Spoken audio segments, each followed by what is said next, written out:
السلام علیکم ورحمۃ اللہ وبرکاتہ۔ دوستوں، آج ہم آپ کو بتائیں گے مسجد نبوی کے بارے میں، اور ساتھ ہی ہم آپ کو مسجد نبوی کی زیارت کروائیں گے۔ مسجد نبوی دنیا کے سب سے بڑی مسجد میں سے ایک ہے اور اسلام کا دوسرا مقدس ترین مقام ہے۔ مکہ مکرمہ میں مسجد حرام مسلمانوں کے لیے مقدس ترین مقام ہے، جبکہ بیت المقدس میں مسجد اقصی اسلام کا تیسرا مقدس مقام ہے۔ دوستوں، مسجد نبوی سعودی عرب کے شہر مدینہ منورہ میں واقع ہے۔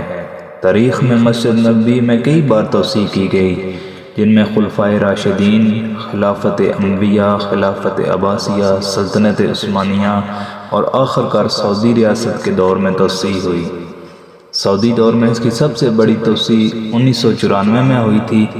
مسجد نبوی جزیرہ نما عرب میں پہلی جگہ ہے جسے 1909 میں برقی چراغوں کے استعمال سے روشن کیا گیا تھا۔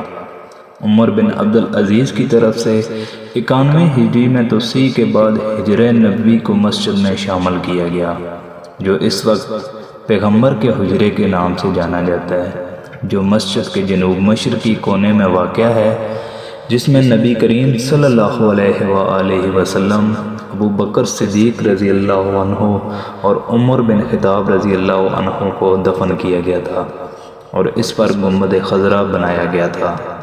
یہ مسجد نبوی کے سب سے نمایاں نشانیوں میں سے ایک ہے۔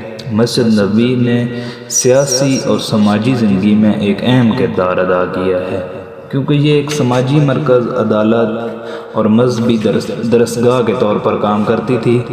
مسجد نبوی مدینہ منورہ کے مرکز میں واقع ہے، جس کے ارد گرد بہت سے ہوٹل اور پرانے بازار ہیں۔ جو لوگ یہاں حج یا عمرہ کرتے ہیں وہ نبی کریم صلی اللہ علیہ وآلہ وسلم کی قبر کی بھی زیارت کرتے ہیں۔ جزاک اللہ دوستو۔ تو آپ لوگوں نے بتانا ہے لازمی کمنٹ سیکشن میں کس کس کو یہ ویڈیو پیاری لگی، اور مزید ویڈیو کے لیے ہمیں سبسکرائب کریں، ہمارے چینل کو لائک کریں۔ انشاءاللہ آپ کو مزید ویڈیو اور مزید معلومات فراہم کی جائیں گی۔ شکریہ۔